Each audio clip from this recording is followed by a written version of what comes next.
நம்ம வாழ்க்கையில் சில நேரங்களில் நம்மளையே நம்ம புரிஞ்சுக்க முடியாத நிலை வந்திருக்குதா? நான் ஏன் இப்படி பேசினேன்? நான் ஏன் இப்படி கோவப்பட்டேன்? நான் ஏன் இப்படி வார்த்தைகளை விட்டேன்? என்னை அவங்க புரிஞ்சுக்கவே மாட்டேங்கிறாங்களே, அவங்கள புரிஞ்சுக்கிறதுக்கு எனக்கு பக்குவம் இல்லையே. இந்த மாதிரி கண்டிப்பாக ஒரு தடவையாவது நம்ம மனம் அல்லோலப்பட்டு பிரச்சனைக்குள்ளே ஆயிருக்கும்.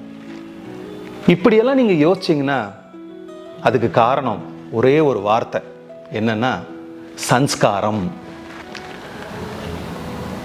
நம்ம நினைக்கக்கூடிய ஒவ்வொரு நினைவுகளும், நம்ம பேசக்கூடிய ஒவ்வொரு வார்த்தையும், நம்ம வெளிக்காட்டக்கூடிய ஒவ்வொரு குணமும், நம்ம செய்கிற ஒவ்வொரு செயலும், இது எல்லாமே நம்மளோட சன்ஸ்காரத்தோட வெளிப்பாடு. யோக கலாச்சாரத்தில் என்ன சொல்கிறாங்க அப்படின்னா, சன்ஸ்காரங்கிறது ஒரு இன்விசிபிள் பவர்.